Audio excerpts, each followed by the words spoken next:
The star in the east is Sirius, the brightest star in the night sky, which, on December 24th, aligns with the three brightest stars in Orion's belt. These three bright stars in Orion's belt are called today what they were called in ancient times, the Three Kings. And the Three Kings and the brightest star, Sirius, all point to the place of the sunrise on December 25th. This is why the Three Kings follow the star in the east, in order to locate the sunrise, the birth of the sun.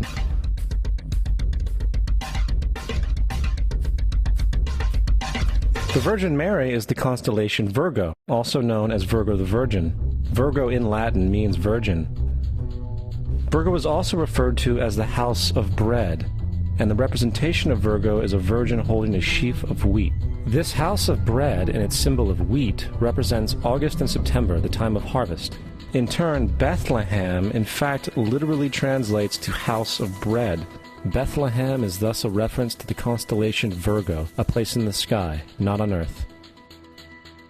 There's another very interesting phenomenon that occurs around December 25th, or the winter solstice. From the summer solstice to the winter solstice, the days become shorter and colder.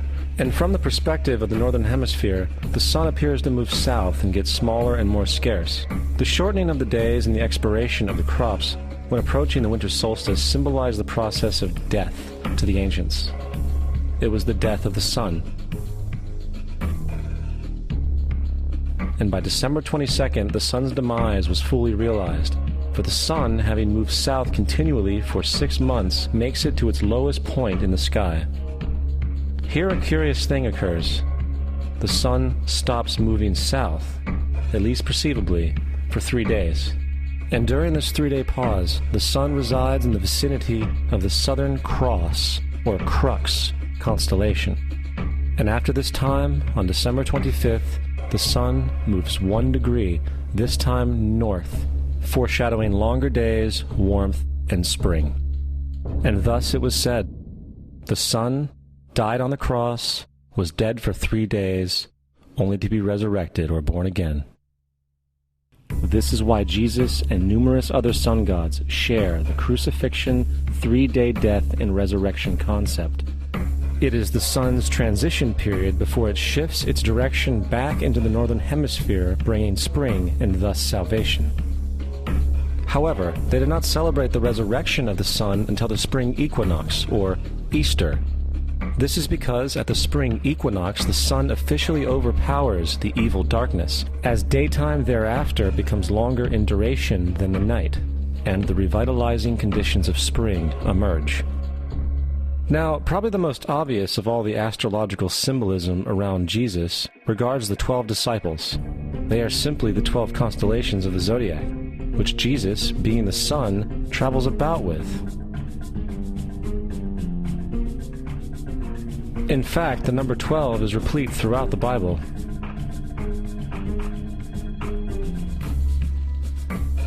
Coming back to the cross of the zodiac, the figurative life of the sun, this was not just an artistic expression or tool to track the sun's movement. It was also a pagan spiritual symbol, the shorthand of which looked like this. This is not a symbol of Christianity. It is a pagan adaptation of the cross of the zodiac.